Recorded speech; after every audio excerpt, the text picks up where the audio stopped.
Welcome to the Overanalyzer. I'm one of the hosts here, Rogelio Delgado. You might know me as Roger. Over to my left, I mean, you can't see because he decided not to film this shit, Are you fucking kidding me? is my brother Asel. We decided not to fucking film this. Anyway, and then to my This right, isn't for the podcast. I'm talking to you. to my right, we have Jose Ladera. Jose Yeah. Ladera. And quick note before we get into anything. To the two people that we shouted out last time, we said, if you listen to it and Did they? they didn't, that's what I'm bringing up. Because I said, if you guys listen this far and bring up the secret code word, which I already forgot anyway, but I would have been like, that's probably the code word. Stephanie and Francisco, both of y'all fucked up. We would have bought you like a crate of beer or like a bottle if you had asked, but y'all didn't listen. So if you're any of our friends, listen towards the end, not to the very end. We're not fucking assholes, but at least a good amount in. And if we shout out your name and you give us a secret buzzword, You get a free prize you'll get a prize. of our choosing. Right. But no, well, yeah, basically, be it alcohol, whatever. Anyway, so this is the Overanalyzer where the three of us sit down and watch movies and try to overanalyze them, but then get distracted halfway through anyway. Yeah. Today, well, not today, but this past 2-3 weeks, we watched these three movies. We watched It, which we saw pretty recently. Then, like a week or so ago, we saw the original Blade Runner, but the final cut, the one that came out in 2007. The last one. Yeah, the most recent cut. And then we also saw Blade Runner 2049 this past weekend. Well, depending on when you're listening to it, it might be this past weekend or like a couple weeks ago. The date is October 11th. Yep. So if you see this shit go up in November 12th, then you know we really liked it on this It'll one. go within the week. Within the week, hopefully. Because Jose will probably get it done in a day. Right. Not counting today. Tomorrow. Anyway, so first off, we're going to start off with It. Then we're going to talk about Blade Runner, the first Blade Runner, and then Blade Runner 2049. As always, we're going to try to make the first part no spoilers. We'll see how long that goes, but be warned, we're going to spoil and talk about key plot holes of these movies. So if you haven't seen them, maybe listen to us first and then go see it because we really need the views. Anyway. So the first movie we're going to talk about is It, the new movie that came out recently, starring Stellan Skarsgård, Finn Wolfhard, and that's literally all the actors I know. Man, I am really glad you did some research. It's Bill Skarsgård. And then obviously Wait, Finn did I say Wolfhard. Stellan? You said something Skarsgård. It's like Will Skarsgård. It's Bill Skarsgård. Okay, well, Bill Skarsgård. And to be fair, I don't think I know any of the other kids' names because they're kids. So I think it's good that I don't. I mean, I don't want to get on a watch list. I'm young. the only other one we know is Finn Wolfhard, the dude from Stranger Things. Anyway, so we got to see it, and actually, funny story, Jose and I were trying to go see it this past weekend, and it was on a Sunday, and like halfway through the movie, we're not going to spoil which part or like what led up to this, but like halfway through the movie, after like some jump scares and shit, and we were already like on edge, the theater just fucking loses power.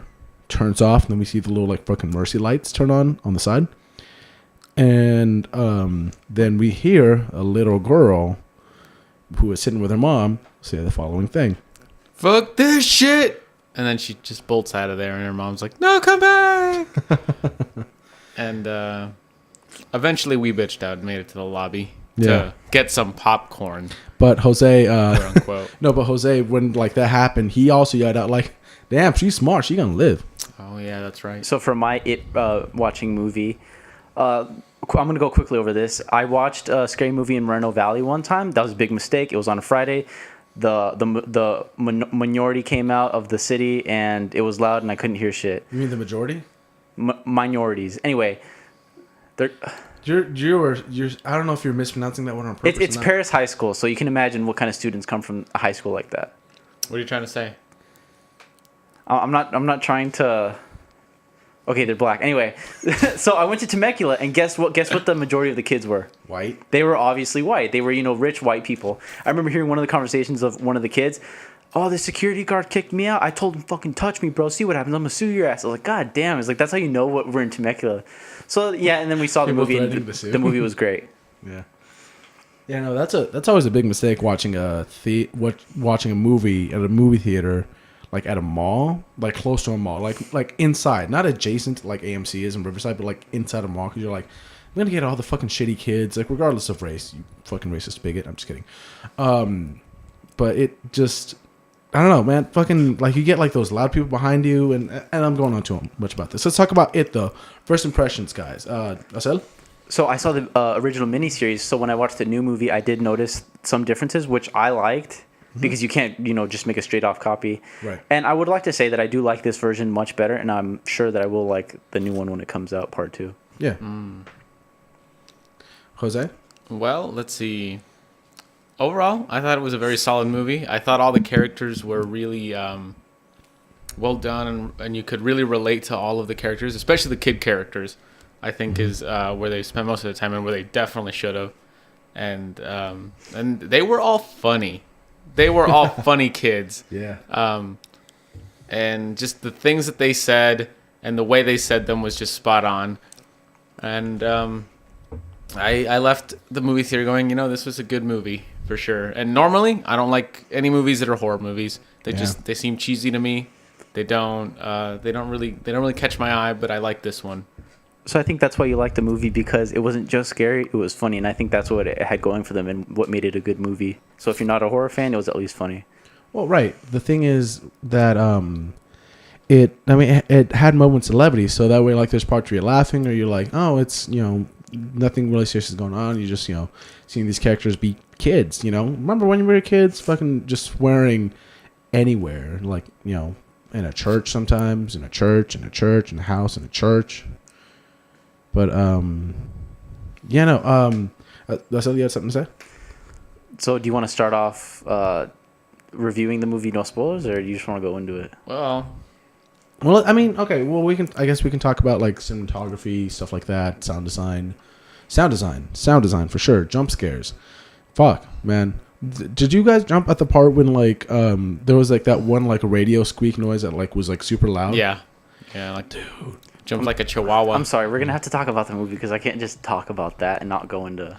No, I know, but like okay. How do you think the movie looked like cinematically? Like cinematography wise. Like, do you think it could have? I don't know. Was it? Oh, I did like one of the opening sequences. It was a tracking shot. It follows the kids going to the high school because it's like the last day of school, and then it goes into this. It pans over to this one girl going into the girl's bathroom, and then that's where you meet the girl Beverly Marsh. Right. Beverly Marsh. Yeah, and then I like that shot. It was pretty cool. The one female character, yeah, who had short hair, so probably not even a female. Well, it was kidding. Like short later on halfway. Funny thing. She's that was actually I think her first big movie, because before that she just did short films. Yeah. Or independent films would probably be more accurate. Right. Trying to pay the bills as a child actor because. Trying to pay the pills, dude. And then speaking of trying to pay the bills as a child actor, trying to buy the pills. Stanley, the character in It, the other, he's Jewish or something. Oh, the Jewish character, yeah. He was in Guardians of the Galaxy 1 and 2. Right, he was Star-Lord. Wait, was he the kid from like the first one? Yeah. That was actually him? That was both of them. Oh, wow. Fun fact. Yeah. Damn, I thought they just like recasted him. Like, oh, who's this girl? Well, it was like 2 or 3 years apart, and kids go pretty quickly when they're child actors. Right. Well, I mean, that's not just being child actors; it's just being a kid. Growth spurts. Yeah. I don't know. Kind of like all the kids from Stranger Things. Like I just saw a trailer for that, and like they're all like they're tall. They're huge now. You know. Yeah. I was like, damn, these kids and their spinach and beans, dude. Like, damn, dude, for real. What are we feeding these kids? I don't know. All right. Well, I mean, all of us just want to get into it. Real quick review, of Blade Runner? No, not Blade Runner. No, I mean real quick, summary, yay or nay. Do you recommend the movie or not? Kind of thing for people who aren't necessarily sold on it. And if so, what would you say would be the drawing factor? The drawing factor of it. Right. Mine would be that it's a more modern movie of It. Maybe you don't want to watch the miniseries because it's too old. This is a good first movie to watch this is a good first movie to watch if you're interested in Stephen King's writing work. Mm-hmm. It's a good movie. It was done pretty well. A lot of people liked it. Some people didn't like it because they obviously didn't like horror movies, or they expected it to really be scary. But my sister cried. And she's 20 something. To be fair, she already has the things about not liking clowns. That's true, but I'm just saying it's a scary movie. If you don't like clowns, I suggest you look down, do my method, stare at the screen, but then Yo, look we all down. have the same Oh, bitch wow. method. Where You know what? It gets me through a movie, I look at the screen the whole time, guys. and I do not jump. So I have moments when like I'm just like I know things gonna happen, and like me seeing it doesn't scare me, right? I just know that like I'm gonna have that reaction of like jumping because it's involuntary, right? It's not like I go home and like see fucking Pennywise in the shadows. I just hate looking like a bitch and jumping up like oh shit, you got to play it off. Like Yeah, no, I did that too at the movie. It was after like it's in the trailers after the projector scene, the whole sequence. Like they had this big jump scare that they don't have in this trailer, but fucking jumped up in my seat and even went like, oh fuck, like that. And then I was like, damn, they got a homie fucking on fucking yeah, dude. Fucking, yeah, he was damn. stammering just like that too. Yeah. It was hilarious to hear everyone around the theater just laugh a little. Yeah. Anyway, all right. So I mean, basically, I guess we would all recommend it, right? I'd Yeah, recommend it. definitely I did If like you're a fan recommend of Stephen King's work or want to even get into Yep. A what fan of he's done Stephen King, a Yeah, fan or of horror, in horror. a fan of sci-fi to a sense, but like that's really That diving. goes. That's really diving. That's in the deep. book. You fucking nerd. Hey, Anyway, fuck you. It's a good book so far. I'm not saying it's not. Anyway, all right. Let's jump into but it's like 1,000 pages, guys. Holy God. spoiler alert. All right, now we're in spoilers. So, fucking. So there was a lot of Not start rapey off stuff. like that. A lot of rapey stuff. There It was really implied. It did not show it. I know, but it Well, was. I mean, yeah, because the- otherwise, I feel like that might be a crime. yeah. Well, So, it felt rapey. You know what? A Yeah. noticeable difference from the movie and the miniseries. I don't know if you guys seen it, but what's the black kid's name? Mike. Mike, sure So it is. Mike and Ben, the fat kid, their roles are switched in the miniseries. Mike is the historian and learns all the history of the town. In the new one, it's Ben who learns all that stuff and then tells them. I don't know why they switched it that way, but Well, I guess it just no. works for them. From what I've heard, right, is that like Mike was supposed to be the historian, but instead they gave it to like the fat kid, and didn't even and like they left the Mike doing nothing in it. It's Yeah, not you like know they what? even I switched it. I did notice. I felt like Mike just wasn't as involved. Like I feel like he just didn't have 'Cause racism. a memorable, which is very weird because we're in 2017. Yeah, No, but that was in the there- 80s. Yeah, dude. And then fucking, in the original, that was the 50s. yeah, dude, there was so like those fucking like town bullies were like fucking vile, man. Oh, yeah. Fucking that white kid with the mohawk mullet. I mean, just coming like fucking pulling up and going like, "Stay the fuck out of my town." Get the fuck out of my town. Yeah. Don't watch the time, dude. We're fine. I can see it. We're good. We're not even at the 20-minute mark yet. I'm sorry. Do you? So, according to sources, they say that. Fuck, I don't know. Okay, but real quick, fucking no. So the thing I wanted to hit on was a noise that made me jump every fucking time. Explain it. Was the squeak from the fucking From George's Radio. radio. Yeah, from Stop radio cussing thing. so much. Dude, we're not 'Cause getting what if- monetized anyway. Okay, but that's the thing. What if somebody listens in their car and like, I'm sorry, guys, I can't listen to it because these a-holes are keep cussing. You want to cuss? No, but like the squeak from the walkie-talkie made me jump every time. And the one that made me jump the worst was when like what's his name? George's brother. Georgie. Bill. It's Bill. Oh, Bill. Honestly, all these guys are like Stuttering archetypes. Can you Bill. stop? I stopped right there. They have, I they have censored characteristics. myself. All the kid characters. Well, I mean, it's because they're all like just like stereotypes. Like you got the Jewish kid, you got the funny kid, you got the hypochondriac, you got the black kid, you got the girl, you got the fat kid, you got the dude that has a stutter for some reason. Speaking You got of the little kid. Shut the I mean, hell up. it explains it in the book a little better, but they think that he doesn't really have a stutter Fun fact. for like a medical reason. It's like a Psychological. psychological reason, Right. and it's because he was in a car accident. But even then, his mom's like, I don't know if that's true. So fun fact. Wait, so you guys have definitely not seen the miniseries? Have not. Nope. So fun fact. I didn't find out until I saw one of those YouTube videos. Oh, fun fact. You didn't know about these kids. Mm-hmm. The kid in the original or for the miniseries, who plays Stanley, the redhead, that was actually Seth Green. Wait, hold on. He's the funny kid in the original one. That was actually Seth yeah? Green. He was the tallest one, which is funny because I guess he just didn't grow after that. No, he really didn't. Who's Seth Green? Family Guy, Austin Powers, the son. Yeah, he's the son in Austin Powers. Redhead, super nerdy looking. Hold on, I have Google, guys. You've seen these things. Austin Powers. I barely The watched son- Austin Powers. I mean, I guess he's just not all that famous. The guy that voices Chris from Family Guy. I know who. I recognize the voice. So a scene that I actually kind of tripped out on was when they're getting chased. Oh, when Ben gets chased by the bullies and one of them follows him, and then the other kids meet up with him. They go into the sewers. Oh, Yeah. the guy Patrick goes into the sewers. Oh, yeah, he just found Okay, it I know right who now. Seth Green Yeah. is. The guy Patrick goes into the sewers, and then he hears the kids. It's like, "Ha, you found us." I was like, "Oh, those might just be the kids." But then last second before it showed who it really was, I was like, "Wait, like, why would they go back into the tunnel?" Turns Yeah. out it was dead kids, or it was Dude. it. Yeah. Yeah. That messed me up. I had to walk out and just I switched towns. But Anyway, then I so came back back. to the truth. That scene did fuck me up too when like the dude with the long hair and Patrick. Patrick. I don't know any of their names. I just know I guess you physical didn't do your characters. research then. I really didn't. Yeah, and that's not the way he dies in the book either. It's not. And then there was something else about the character. What was it? Oh, he gives what's the other the main bully's name? What was his name? I don't know. Apparently, I didn't do Shut research. up! Didn't do your research, man. Is it Henry? Henry Bowers. Henry Bowers. So apparently he gives him a hand job. And, That's what it was. It was something and he's gay. gonna like, What and he the was fuck? gonna suck his dick too. What but the fuck? sorry, he was going to give him a blowjay. That's fine. Just don't do what he does all the time. Right? He was gonna like, he finished him off like, and he's like, like I can suck, I can give you a blowjob, bro. But like Henry was like, whoa, like I know, whatever, and this and that, and then he's like, After getting a hand job. well, hey, it's not gay. It is. It's It not gay is. if you're the one receive.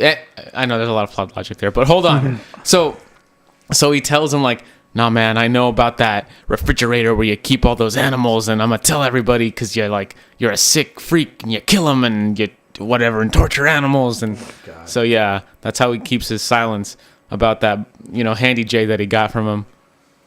Damn. So what's another memorable scene that we liked?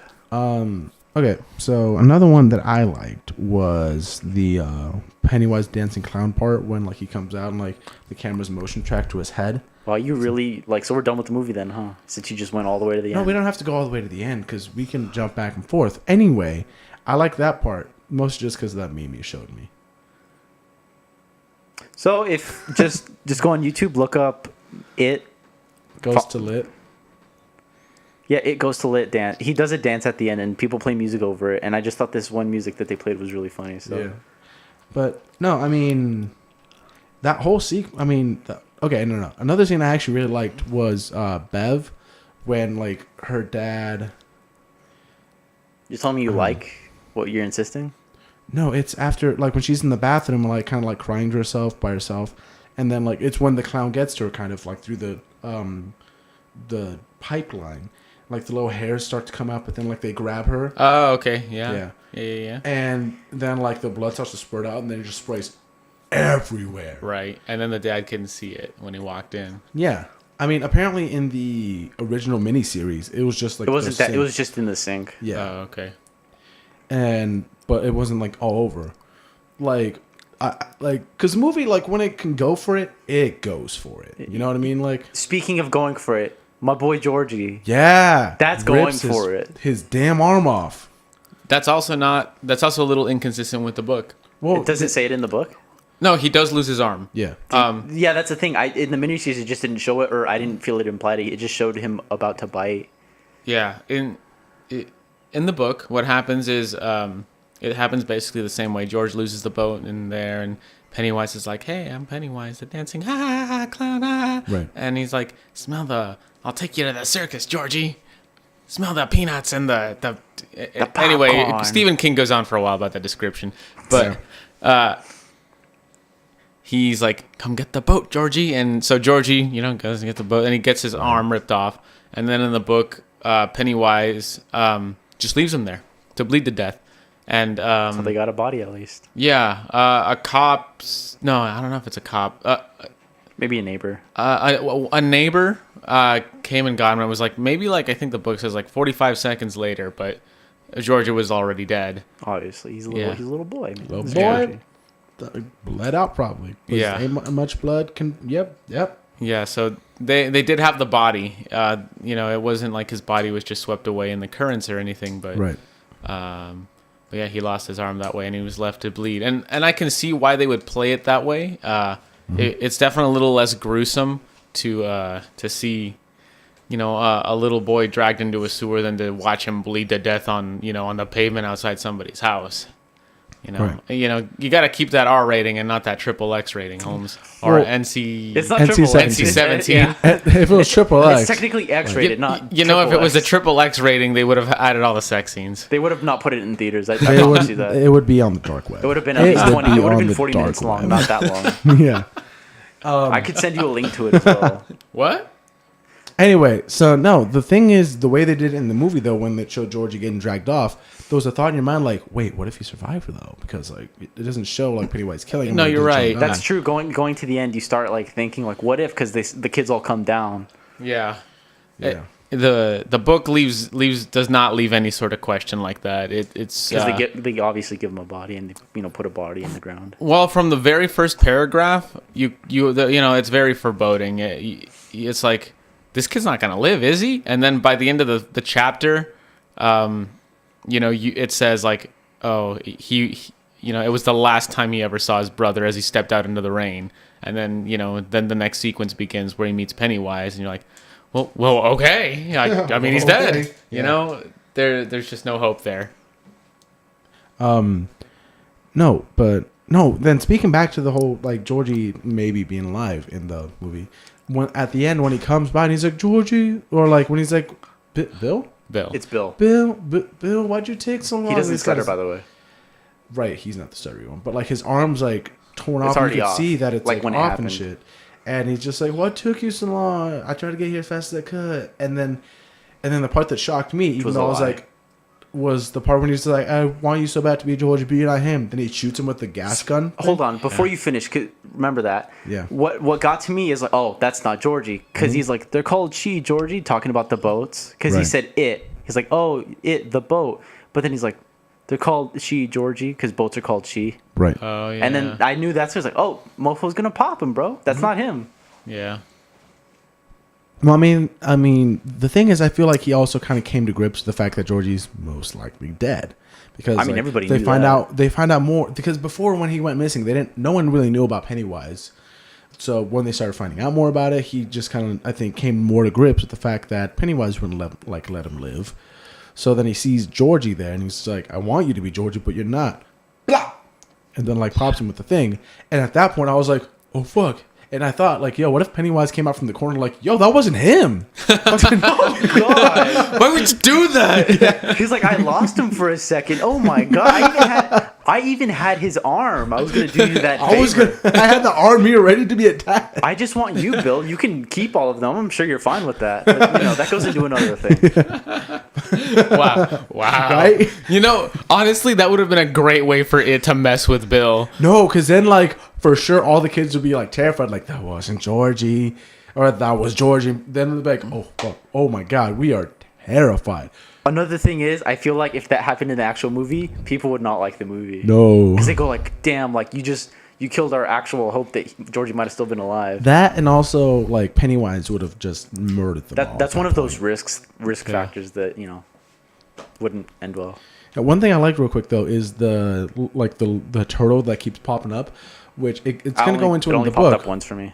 It's gonna. I think it pops up visually once. I think they mentioned it some other time, but it's gonna pop up in the book that apparently, like, it is like some extra dimensional creature from like the beginning of time, and it needs to like feed and some other like crap. Yeah, I'm not there in the book yet. Yeah, it goes somewhere. So while we're not there in the book, I don't think we should mention it since we saw the movie, because only he's reading the book. Anyways, Yeah. speaking Well, of something it mentions the turtle like right at the beginning. Like Stan, he like mutters something, and he's like, the turtle told us something, blah blah blah, and he couldn't remember, right? or he didn't want to remember. Is probably the reality. Yeah.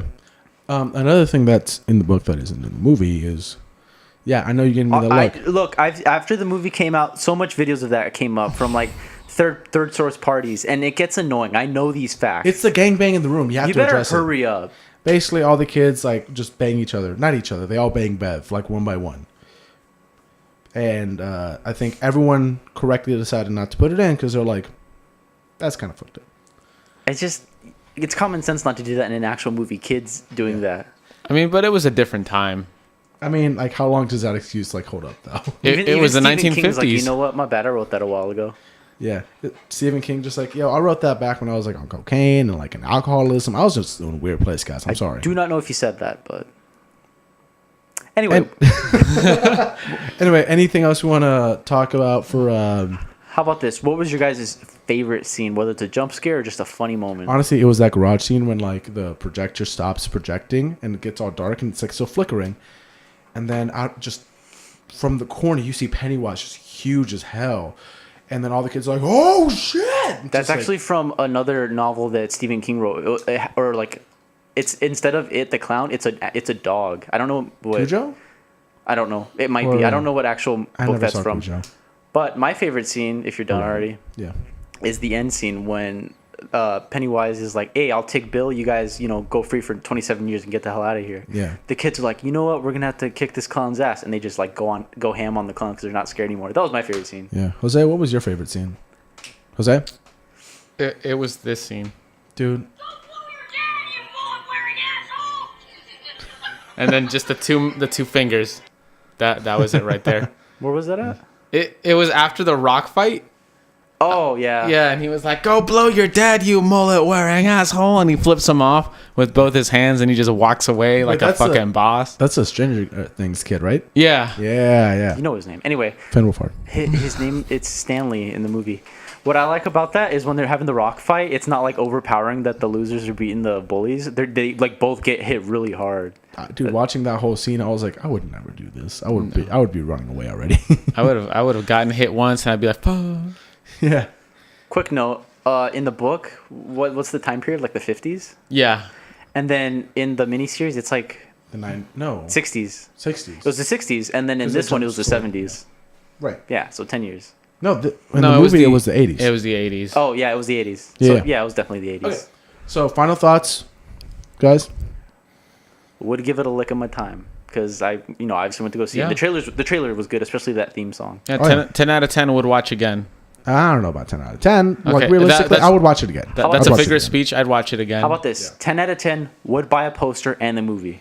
Okay, cool. We'll get to that later. All right, so now we're going to take a quick break to promote our sponsor. I'm going to go take a piss. Acel and Jose are going to mention our new sponsor. What's our sponsor, guys? While I go take a piss? Well, our new sponsor is Captain Jack's Tonight Going to Get Us High Weed. We have another sponsor that goes by the name of Hungry Jacks. If your Jack is hungry, give him some snacks. Otherwise, we have another sponsor that might help you. It's called Neurosporin. It's for any cuts and bruises, open cuts, and for the occasional late night. For the occasional late night, or for the occasional lubricant when putting a pipe through a hole.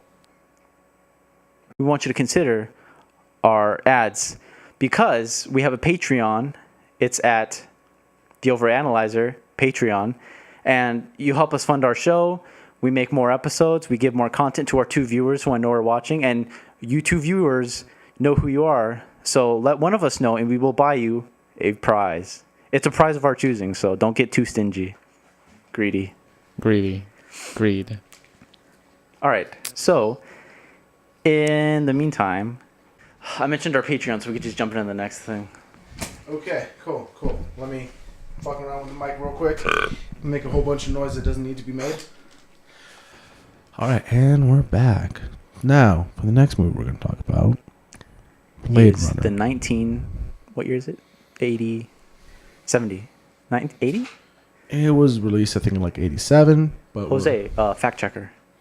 When was the original Blade Runner? Yes, sir. Yes. Hold on, let me ask Google. Oh my god.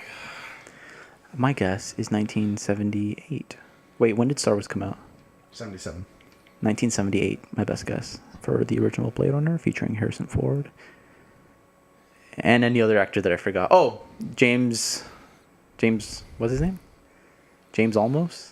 Edward James. Edward Olmos. James Olmos, Edward James who I Olmos. never knew until this movie. I heard the name, but I never seen his face. Really?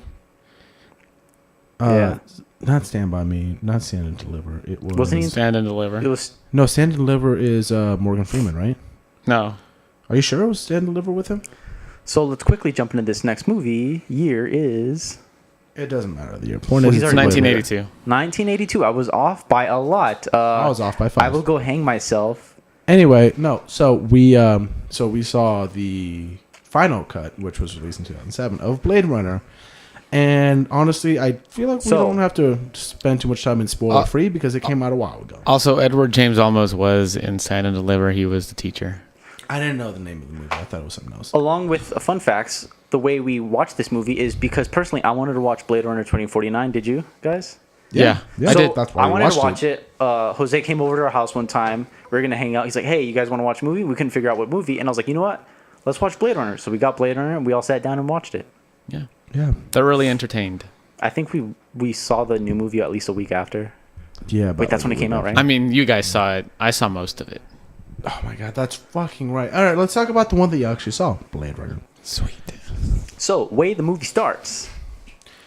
It starts off with you know, Oh, it starts off with like Star Wars, Digital Star Wars noise. exposition, basically. yeah, where it gives you exposition through like a title card. Text. Not a. Text. It's not a crawl, but it's like through text. Blade Runner's imagery on how you're a cop living on the edge. A sci-fi noir, yes. The movie starts off with the eye, which the new one also starts with that as well. I mean, come on. Blade Runner, Edgewalker, Dude, let's get into it. Luke Skywalker, Shut up. Loke Shut Ground the Runner. hell up. Hey, my opinion matters. Yes, but after we get into the intro, just shut up. Anyway, so I'm sorry, just please stop. I want to talk about these movies since let's go ahead. we Go ahead. put Go ahead. 3 movies Go in a ahead. podcast. Yes, go ahead. Go. So movie starts off, a doctor, I think, is doing a test on a guy to see if he's a replicant. No, he's a Blade Runner. Oh, I didn't realize that. It doesn't matter. It's because he was wearing some. Okay, so he's a Blade Runner doing the test. Guy gets blasted. That means the guy is obviously a replicant. And then it's made apparent later when Harrison Ford goes in. My bad. Rick Deckard goes in to talk to the police captain at LAPD. Mind you, this is the year 2019. We got 2 years to catch up. Elon Musk, step it up. Yeah. I mean, apparently I thought Pan Am was still going to be a thing in 2019. But being someone that was born in 93, I have no idea what the hell Pan Am is. I'm just glad we didn't trash the environment as hard as, people in the 80s thought we would. Hey, but we're got getting 2 there. years. We're Still getting got there. 2 years. We still got 2 years, Promise man. you, hey, climate change is real, but people don't know that. Hey, the more people keep denying it, the closer we get to Blade Runner. So you know what? I'm all for it. You know what? I'm not all for it. I'm not. I'm really not. I want my kids to live in a livable environment. How about that? Yeah, but you know what? All those people just went to Mars. Remember, and the guys, people that are on Earth are we just don't poor people. Have that option. This isn't Be part of Total the Recall. be part of the conservation movement. All right? Yeah. And that was our second ad for the day. No, I'm kidding. That was like the 4th one. Well, that's not How an many ad. ads did you guys go That's through? not an ad. That's think about the environment. Think about giving some money to the people who are actively trying to make sure that we have an environment in the future. Correct. And- Anyway, so the movie actually opens up with like Rick Deckard like at a Chinese restaurant or something like that in downtown LA. And you know what? When we first saw it, and like we could tell immediately it was downtown LA. Sure, it was dude. futuristic, but they're because like, it was Chinatown, exactly. Dude. Yeah, Hey, it Deckard, looks just like leave it alone. Chinatown right now. Deckard, leave it alone. It's Chinatown. Movie. Anyway, Wow. But it really set the mood for like where it was. Yeah. the cool thing about I lost track. I'm sorry. I mean, it felt like LA for It sure. really did. Not that it didn't feel like LA, but the part how the original copy had narration, and now when we watch this new one, we go like, oh wow, there's some space in between. I always wondered why. It's because they had narration. Yeah. But taking out the narration, it adds a cool aspect to it. Some people don't like it though, because they like to be spoon-fed bullshit. Well, I mean, the thing is with the narration, he like spoon feeds you like information. Like that's the thing about being a Blade Runner. You got to deal with skin jobs and nut jobs and stuff like that. Saying skin jobs like saying the N-word to black Basically, people. honestly. But the thing is with the narration, because I watched clips, right? It seemed like how like those those cartoons like parody like pop culture, like how Fairly Odd Parents would parody like Star Wars and stuff like that. It seemed like a cartoon. You even got the new mic stand. You're still hitting it. No, but it seemed like with the narration, it was like one of those cartoons parodying like a noir film. Like she came in like a speeding bullet. Like that's basically what the studio had Harrison Ford like read in the narrations. No, that Harrison Ford read it like he was bored because he didn't want that to be a part of the final cut of the movie. That's why he did that. Yeah, Because he didn't like it. Yeah, you could tell. He has social anxiety. He doesn't like a lot of things. Like me, I don't like to pee in stalls. Does My bad. anybody I don't really- like to pee in urinals. I don't like to be in large crowds. I don't think anybody really likes to. I think we just do it because the convenience is there. You know, like I'm sorry. What are you talking about? like All right, it's either pee in a public urinal or pee yourself. Yeah. Anyway, that's a different topic. Let's go back on Blade Runner. That we will not go back on. So do not hold on to that. Yeah, don't hold on. You can forget about that shit. But no, anyway, so Blade Runner, the first... Actually, you know what really stuck out to me the more I think about it is that score, man. And I was actually... What was the original? It was by Vangelis. That was his name? Yeah, Bob Vangelis. Vangelis. That always sounds so familiar. No, dude. Honestly, that was great. I like the way he did that. No, you know why? It's because he got like basically like a final cut of the film that was going to be thrown into theaters and stuff. And he like would compose and like do it on the fly. So like if he felt like if like a certain scene struck a certain mood with him, he would just play and record it. But yeah, so that's why like there's like a very like knee-jerk response like with some of the music, like when like what's her name, Rachel walks in, like there's a musical score that comes in, and it's like basically like what he's feeling, you know what I mean? And he also the piano he had, the keyboard that he used, if you look at the Wikipedia page, this is how influential. What's it called? I forget. It was like a C. It's got pads though. They're like square pads. I remember looking up a video on it, how they did it. Yeah, no, but easy. He was so instrumental in making that like as popular as it is that he has his own page on Wikipedia for like the use that he made of that music. Okay. I really liked it. I like when movies take the initiative to make a certain sound remind you of a certain scene or a movie. So the Marvel Universe, I hope you can learn from that. I know you're trying. I need you to try a little bit harder. If you want, we can get into it really quick. I'm ready. I have my gun with me right now. Yeah. Well, I think DC movies succeeded in the past with that, but now they kind of fallen into like a rut with all their scoring. So this is coming from the guy who fell asleep during Wonder Woman, or who didn't enjoy it. No, I didn't and enjoy. Most people enjoy. I thought it was Wonder an Woman. okay movie. All right, I think. You sound like James Cameron, and let me remind you this: James Cameron spent a lot of money trying to make an actual underwater movie. Why? Just for the pride of it. The movie sucked. Okay, The movie's I called want to Abyss, if you wanna say look it up. that I think Wonder Woman deserves better than the movie that it got. You're saying it like you're a So- fan of Wonder Woman, like you've read comics about her story and her mythos. No, yeah, well, I haven't, but damn, dude, like feminism needs something to prop it up. So the difference between a movie like Wonder Woman and a show like Supergirl is Supergirl's trying to, what is it, force you, or not force, but it's trying to push. I feel like what Supergirl does, right? It's just like in the narrative, there's constantly people telling Kara, like Supergirl, like you can't do it because you're a lady, and she's like, it doesn't matter that I'm a lady, I'm gonna do it. And Wonder Woman, it's not necessarily like, oh no, you're a girl. It's just she's a girl. Yeah, she has to deal with societal norms at the time when women were looked as inferior in certain cultures and places of the world. Sure, but the whole narrative wasn't she's succeeding because she's a woman. It's she's succeeding because she has hope. She's the symbol of hope that Superman should have been. So what I feel Supergirl pushes is it tries to push an agenda of women. I think we should cut this part out. Hold on, women being strong. We're not cutting And this then out. Wonder Woman just tries to push a story. No one's gonna listen this far in anyway. Okay, that's a good point. But Damn, that's true. look, Hey, you know what? If anybody went after you watch this video, text either one of us, Jose, Raji, or me, the word defect, and you will get a free prize No. of our choosing. We have to choose specific people. We got to make sure somebody listens. I know, but at this And point, if it I has get to be that friends. text from that one person, I'm gonna be like, "That's dope." Yeah, after I the probably part. will be upset, but hey, you know what? You probably won't even make it this far. All right, next topic: the movie Still. Yeah. So Still was created in 1964. No, I'm just kidding. That's not a national movie. I don't know. It probably is. It's like a generic sounding title. No, so I don't know. Favorite moments from that movie, guys. You know what Runner? my favorite moment is? oh, Blade Runner or Wonder Woman? Blade Runner. Runner. We're That's done when with we're that. actually reviewing. Oh, okay, good. Blade Runner. I'll go off with mine, and if I say mine, you can't take it. I know. I wasn't going to. Just damn, that stuck with you, didn't it? So watching this movie kind of changed my life. It really did. It did. Look for an upcoming episode of South Down in Town. I'm gonna get my camera guy Eddie to film that and get his crew ready for that. I'm gonna send him out with a budget, and he's gonna come back with some results. Anyway, so the scene that I like, I think maybe the scene's called Tears in the Rain. I don't have a DVD copy of it. It's at the end when Deckard's fighting Roy Batty, and then Roy Batty's about to die. He holds a dove in his hand, and he says his very famous monologue, Tears in the Rain.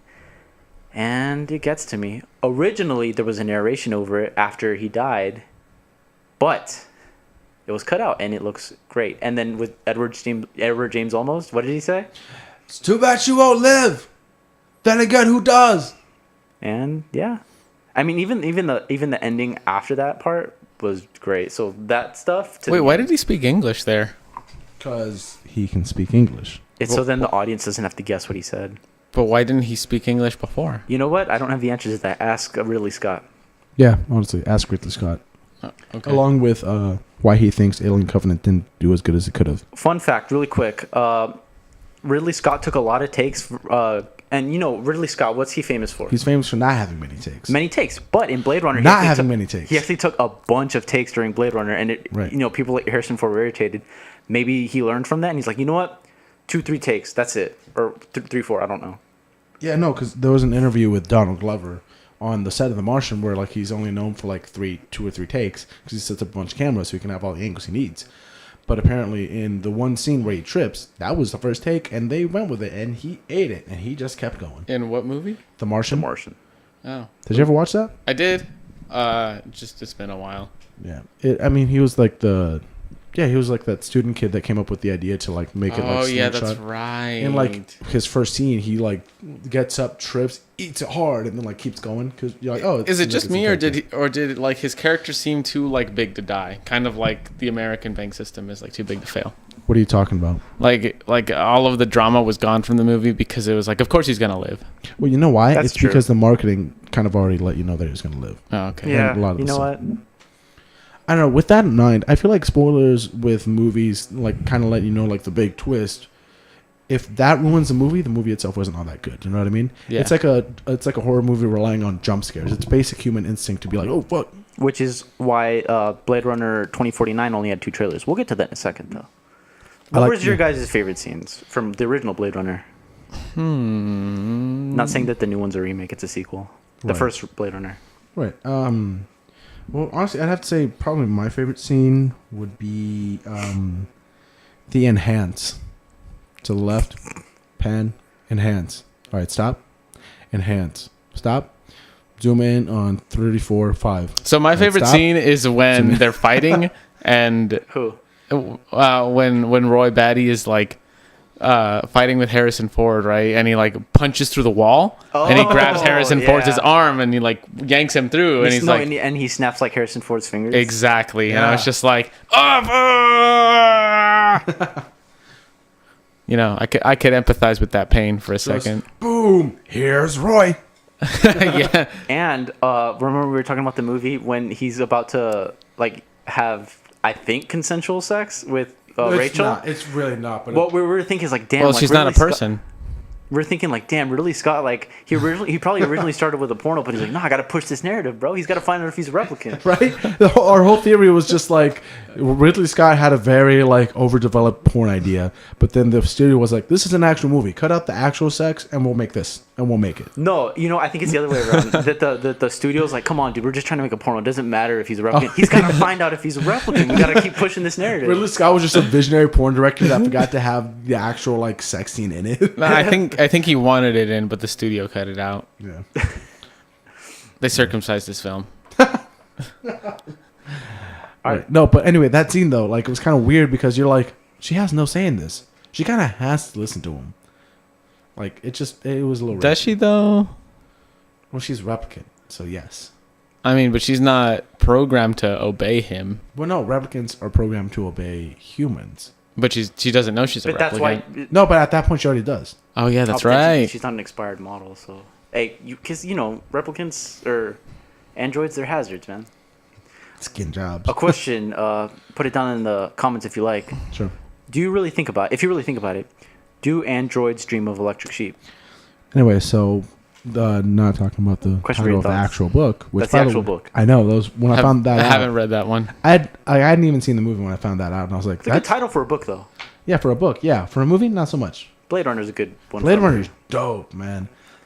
You know what's weird is when I first I hadn't seen the movie or watched any trailers of the original, so I'd hear Blade Runner. I was like, "What is he on fucking skates the whole time?" That's No, exactly actually, what you know I what? Every thought. time I heard Blade Runner, I was like, "Oh, something about a replicant or something like that."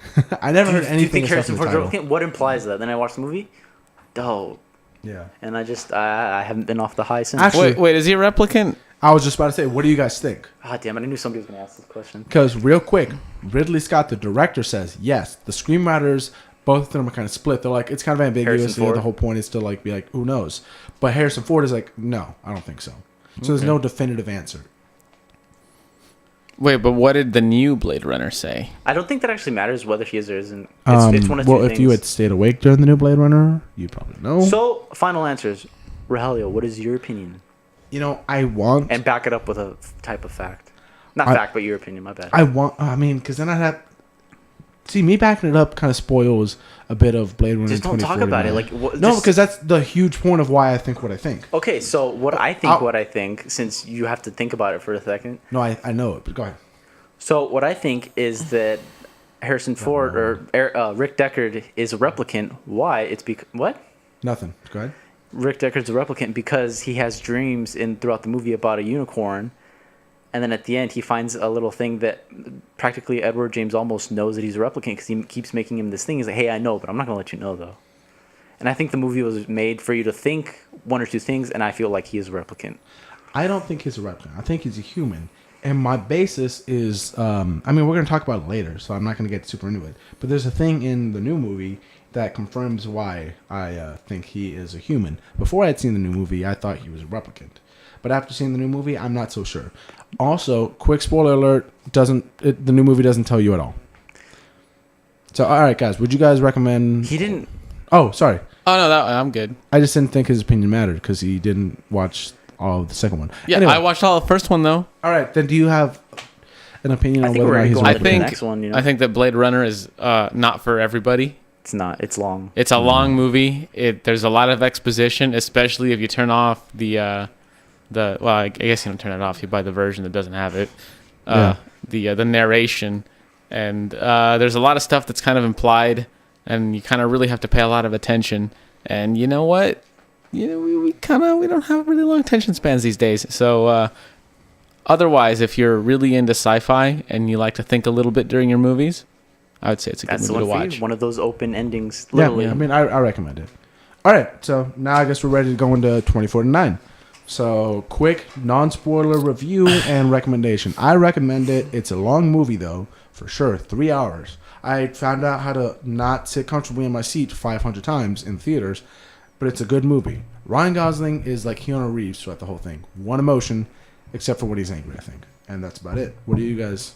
Well, I would say that if you're like a hardworking individual and your friends want to drag you to a movie, like this is the movie to watch because you can sleep through it. You're a piece of shit on So I really enjoyed the movie. worst. I'll show you how much I enjoyed it. I ordered a poster the day of Blade Runner. I'm buying the movie when it comes out on Blu-ray, and I'm gonna probably recreate a scene from that. Who knows when? Stay tuned. I would definitely recommend it. The thing I did not like about it, but then at the same time I was like, nah, that's fine. Is the pauses in between like scenes or like certain parts? There's pauses, right? Right, when it's trying to give you like the atmosphere. The atmosphere. At the same time, I was like, wow, this is what makes the movie long. But at the same time, I was like, it wouldn't be the same if it wasn't there. Right, it just feel a little bit rushed. You're like, oh shit, he's already in this location. But yeah, All right, starting off with the movie for Blade Runner 2049, obvious spoilers. So the beginning, fun fact, the way the movie starts, it starts off with Ryan Gosling inside the farmer's house. My bad. I just got to say the name, Kay. Oh, it's very obvious that the guy's a replicant. And if it's not obvious in the first scene, it's obvious later. He's in the police car, and his name tag, it says K and then a bunch of numbers. Like, oh, dude's obviously a replicant if he doesn't have a name. Well, not even that. Like once you get to the police station, he's doing like all the tests. It tells you he's a replicant. There's no mystery. That's the second sign, basically. Right. Or third, depending on how you see the movie. Yeah. So he goes into the farmer's house because this farmer's a replicant, and he's going to do a test on him. They're having a conversation. Dave Bautista's character, yeah. Dave Bautista's character, I forgot what his name is. Yeah, I forget what his name It starts with an I or something. So originally, this scene was supposed to be the starting scene for the original Blade Runner. Fun fact. Do you know that? So, and then it ends. The altercation ends. He ends up taking him in. Yeah. And then he finds a tree outside, which is, I feel, going to this replicant's farm place and killing him practically started the whole movie if you really think about it. Because he found the tree and then he found the box. So. Well, it's getting into the active protagonist and the passive protagonist kind of thing. I feel like Ryan Gosling's KD, whatever numbers are in his name, he actively makes the plot go forward by discovering and investigating. Also, he's an actual detective in this. Rick Decker was supposed to be a detective in like Blade Runner, but like he's more of a passive character where things are just kind of happening to him and people kind of force him into the action. Whereas KD's replicant character, he is like actively making the plot move forward through his actions, and he's actually like investigating, following leads, and like following up. To be fair, it was implied that he's a replicant and he's a newer model, as he's a Blade Runner and does the original job of Blade Runners. And these new models, it's obvious in one of the short films, Blade Runner 2048. Yeah. No, wait, it was 39 with the one with Jared Leto. No, 48 was Jared Leto. No, that was with Dave Bautista, remember? Oh, yeah, you're right. So these new models follow commands no matter what, and that's what pushes the plot, is him being a detective. Well, it proves your point, but it's also saying why he did that is better than Rick Deckard. Right. I felt like he was an actual detective doing detective work. But, yeah, excuse me. No, I mean, it was cool because he kept, actually leading the investigation forward and uncovering the mysteries. Like, the one thing I liked the most was, like, that memory of the wooden horse, for sure. Oh, the when he gets back to LAPD, the test, what was it? It goes the like... baseline test. The baseline test. What is it? What does the robot say? I don't know, but, like, it's apparently, like, based on some kind of poem or something. I forget what poem, but basically, like, also that whole scene, the first one and the second one, just, like, assaulted me with, like, the visuals. Because it's like, very audio. loud. Yeah. I'm just like, if I was falling asleep during the theater, I was not during then. Just like, I'm sorry. Do you not want to talk about this? Do you guys want to? I think it's just because I checked out, for that whole movie pretty much, and I'm checking out now. So but wasted $10. I didn't waste $10. I got a great nap. You could have gotten that at home for free. Yeah, but I wouldn't have done it with you, and I wouldn't have eaten popcorn. And I like popcorn. It's a waste. I like John Goodman's sweat on crunchy bits of corn. You're just justifying your overspending on something you could have done at home. Something that we could have postponed to like a time when you weren't dead fucking tired. To be honest, I'm going to end up having to rent that movie and watching it again. Let's talk about some good scenes since going straight through the So like all the explosion scenes that woke me up were pretty cool. What explosions? Oh, when they're in San Diego? Yeah. Oh, San Diego. Because they live in Los Angeles and it looks nicer than the first film. But in San Diego, I was like, wow, like they're saying that San Diego's a dump, basically. Because they go to the orphanage in San Diego and it's literally a dump. Yeah. Also, real quick, guys, something I didn't know, that apparently if you're not from like SoCal or like the West Coast, like San Diego like isn't a thing people know about. Like unless you know about sports, people are like San Diego. What's the big deal? They don't know that it's a party town. That it's the LA equivalent of California Adventure. I would have just thought that Los Angeles is slightly above and then San Diego's a little bit below, and people know about San Diego as well. Right. No, but people didn't know like where. People apparently don't know super much about like where it is, and that it even has like a nightlife and like a whole thing about it. What is it called? South of the border or north of the border? I guess people think... Well, yeah, that's where you cross into Mexico, so I thought people would know that. I guess. Crazy. Well, I mean, but I guess the party cities in California were Los Angeles and San Fran. Right. The whole point is that people don't know that San Diego also, like, it. So people, when they saw the movie, they're like, what the hell is San Diego? Because It was either that or like it was just like I'm pretty sure that's how San Diego actually looks like in real life. Because the way it leads into Las Vegas, because it doesn't make it obvious that it's Las Vegas until you see the stuff around it. Yeah. Because Kay is trying to track down Rick Deckard, and he's like, "What's the most radiated place in the world?" or something like that. Yeah. And then I was like, "Oh, Las Vegas," but then I saw some buildings, or I saw how far the map went. I was like, "Michigan? I don't know." Then when it got to the place, I was like, "That's Las Vegas." Yeah. Yeah. Just like what's it called? Fallout New Vegas. Vegas, yeah. Maybe that's it. I don't know. That's what the comprehension that came into my mind. No, I feel like that whole movie would have been so much more cooler too if we didn't know Harrison Ford was in it. To be fair, I mean, there's no way that movie would have sold as well if he wasn't in it. So I get it. But going off of what you said, the reason that they showed Harrison Ford is because they didn't want to ruin the plot through the trailers, or else how are they going to get people to want to watch the movie? Right. They can't just do it by showing Ryan Gosling. Yeah. And it doesn't show you Harrison Ford until like 2/8 at the end of the movie. Right. I thought it was gonna be a bigger part of the movie, to be honest. I mean, He is at the end. It just no, technically he is, because it's kind of like halfway through the movie you're like, oh, like it's important that they find him, because what it is in apparent in Blade Runner, the first one, Rick Deckard and then Rachel make it out, and then in the second one you go, well, she's dead. Yeah. Yeah. Well, shit. She's dead. But what's the real reason why? Because apparently she got blacklisted in Hollywood because she's apparently super difficult to work with. And after the production of Blade Runner, a lot of people were like, oh, well, let's not put her in any more movies. But yeah. No, but like, I don't know. I feel like he was advertised so heavily that you would have thought that he'd be in way more of the movie.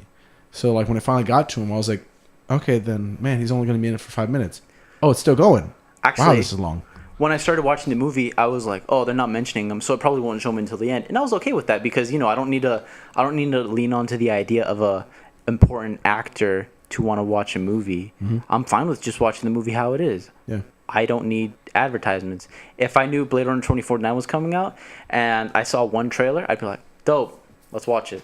I don't have to be pandered to. Yeah. Yeah, I don't know. Fuck, it's hot. What? It's hot. It is hot. Should we just turn on the air conditioning for the last little bit of this podcast?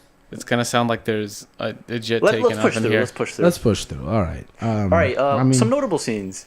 I like it when the pleasure bots.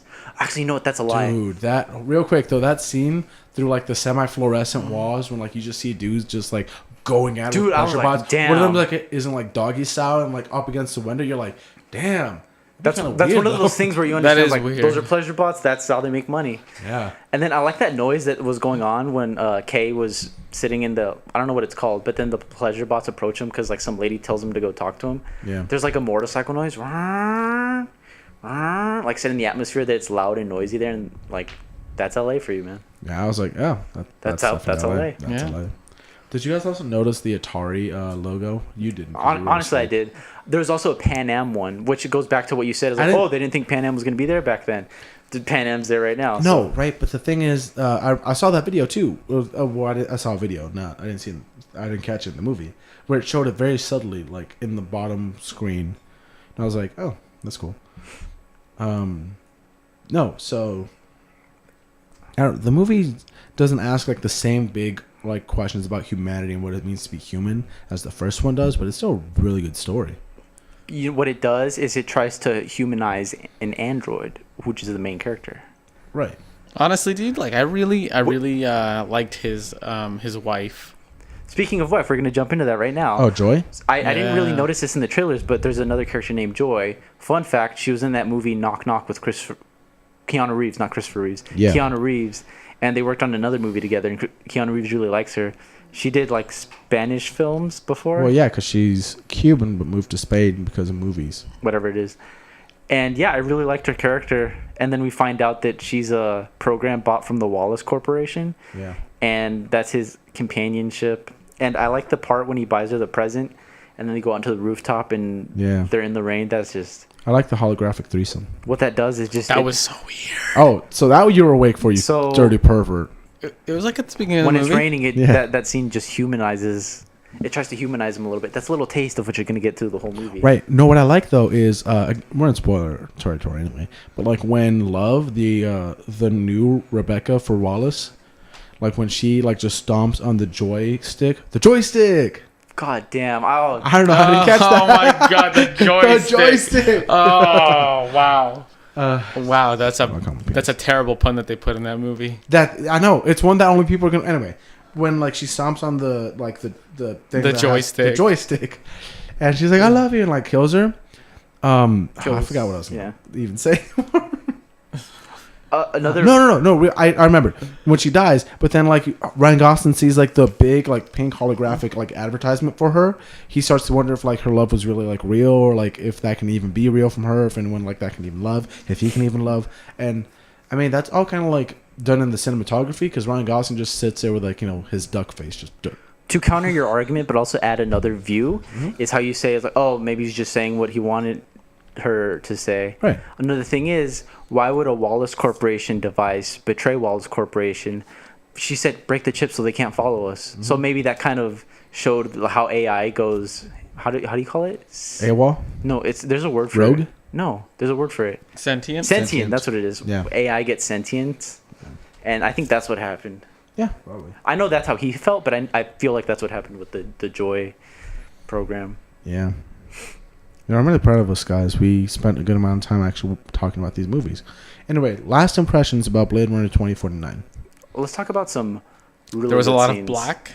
That might have just been my eyelids. Oh, can we talk about the main plot? I don't think we talked about the main plot. All right. I mean, yeah. Okay, sure. Go ahead. So, Kay is a detective for the LAPD. They find something, they dig it up. They're like, hey, Kay, I need you to take care of it. It's a command because he's a new replicant.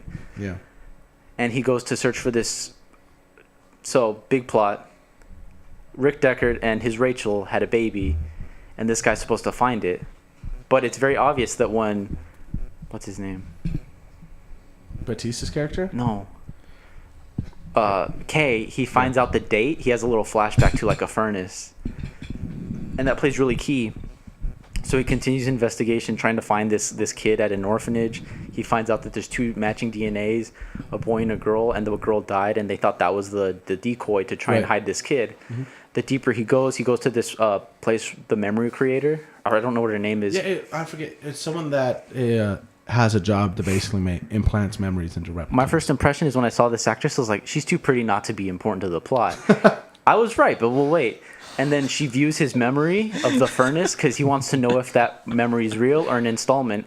Throughout the movie, I was like, you know what? Maybe he's the decoy, so then somebody else can hide. But when she read the memory, I was like, no, you know what? Maybe he's the kid. Yeah, because she's just like, this memory is a real memory. And then it's one of the few times Ryan Gosling emotes in the movie. He's just like, ah! He like kicks over stuff and like... And then he goes back to LAPD for the baseline test. Yeah, and then it's like way off. He's like, your baseline's way off. Yeah.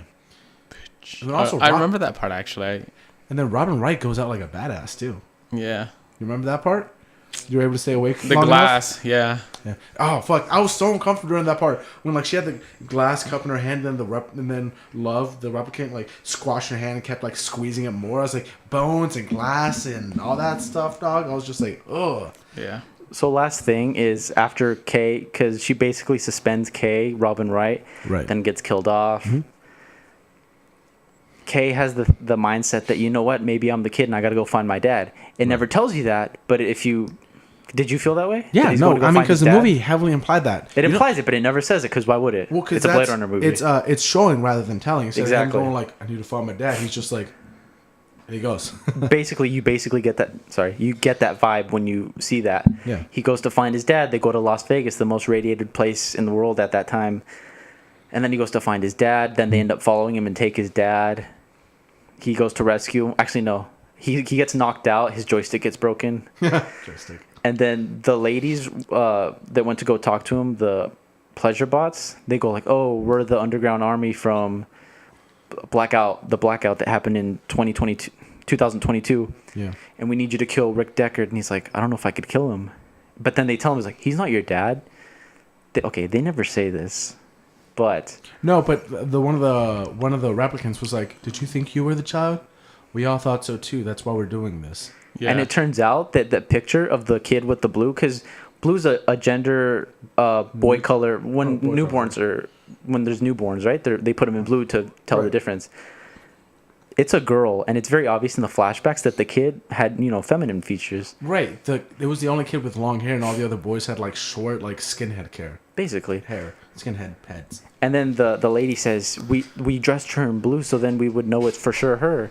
And then it's like, wow, like he was the decoy. Yeah. What he thought was a girl decoy was actually him. He was the decoy. So I feel like that kind of shattered his universe because he basically has nothing to live for. And they say, we need you to kill Rick Deckard to keep her alive. And he goes on to save him. Well, yeah, it's not implied, but when he goes to save him, I'm assuming the audience is supposed to think, oh, he's going to kill him. But, for me, I felt like he was going to save him. Yeah. And There's then a whole bunch of other symbolism we can dive into, but, like, damn, time's kind of running out. I mean, it's already out. We're going over, but... Kay goes to save Rick Deckard, kills off the love. Yeah. He overcomes love. Wow, he does overcome love. Because his joy is destroyed. Yeah. That's actually true. His joy is destroyed. His joy was destroyed, By so he love. must overcome his love in order to save the... that was very intentional and on the nose, but not so much because it's not like they keep saying, like, their names. Like, it's not like not he's to like, say joy, that. joy. Not to save humanity, but to save Then Rick another Deckard- species? Then Rick Deckard gets saved by Kay, and then he tells Kay, why did you save me out there? You should have let me die. And he's like, I did let you die. Now you can go see your daughter. They go see the daughter. So in the shot when they go see the memory person, it's in a snowy area and it's a big white building. Guess what? They go back there. Why? You start to think, wow, Christopher Nolan film. No, I'm just kidding. But you start to realize, oh shit, like it was the memory person. And then they're outside. Rick Deckard's like, why did you save me? He's like, just go and see your daughter. He's like, what am I to you? And then that really hit me. I was like, damn. Like, he thought that was his dad. But, at the end, he's like, I got to finish the job. Yeah. And then Kay lays down on the steps, kind of just lives his last moments. And then Rick Deckard goes to see his daughter and scene. Finito. Wait, Kay dies? Yeah, you would have known that if you stayed awake. Actually, it's heavily implied that It's he implied, dies. but in the sequel, it could be possible that he lived or something like that. We okay. don't know. That or they just make another version of him. You know what I mean? That's He's true. a Yeah. robot. He's not unique. He ain't no snowflake. All right. I mean, he is a anything snowflake. else? I already went to the plot. Okay, so yeah, he went through the plot. Any other final thoughts, Acel, I- since you're the only one that saw it? What? Okay. Or Jose, if you have any. What, after the credits? Was there something after the No, there credits? wasn't. No. Oh, okay. I really loved the soundtrack. It was your boy Hans Zimmer. And what was this guy? Benjamin something? It was Benjamin something. But he did a really good job. And they made it sound like if it was the original Blade Runner soundtrack. I wouldn't say. Okay, like, original. they used the noise that made me remind. But I love that soundtrack with Hans Zimmer. Yeah. Dude, the whole movie was just so beautiful and so atmospheric. It built that world. I that agree we with saw. everything you're saying. Yeah, well, you kind of have to just piggyback, don't you? No, but it built the world up pretty well in the way that the original one couldn't, just because of limitations at the time. And it's worth its watch. Your opinion? I loved it. I thought it was a really good movie. I would recommend it. I would give it 2048 out of 2049. I already said what I remember earlier. I was like, if you need a place to take a nap, remember So, theaters are great places. The way I feel about the movie, I was really excited to watch it. I was like, 3 hours, I'm ready to do it. Mhm. I was not ready. Shut the hell up. I was not ready for those 3 I'm hours. Just keep going, dude. Just keep going. Do I need to cut your paycheck? What? You don't? You're not gonna get fucking Patreon now. All right, you're cut off. You're not What? getting off the money You on the don't pay Patreon. me anyway. We're gonna seize all your equipment now. So the way I feel about the movie, I'm gonna get a movie poster. I've only ever done that with Mad Max Fury Road. I really love that movie. Favorite action movie of all time because it's literally just action, no narrative. I mean, yeah. So I'm gonna get a movie poster. I'm gonna get the movie when it comes out. And honestly, it's a 3-hour, 15-minute movie. I think. Yeah. I'd go back in theaters to see it again. I mean, That's a bold choice, and I'm gonna stick to it. I would too if I did it early in the day and I wasn't tired. That's true. I did it at 12, so 12:30. Yeah. All right. Well, this has been another episode of the Overanalyzer. I hope you guys enjoyed if you listened thus far. And actually, real quick, to shout out the 2 people that are going to get beer or literally anyone else that text Acel, Jose, and I. We're the first 2 people that text us saying what? Saying replicant. Defect. saying defect. Okay, you know what? Whatever you want. My All bad. right. The first 2 people that text either one of us 3 defect. You know, Well- let's make it both. So then it's 2 people. Because what It if you does, get, all right, just text us when you hear this and about the podcast. either replicant or defect. I don't and care. we will buy you one gift of our choosing. And I'm not going to tell you to watch the podcast. Yeah. All right. This has been the Overanalyzer. I've been Rogelio. I've been Jose. I've been Asael. And we'll see you next time. All right. You're going to cut it, right? Dude, just stop it.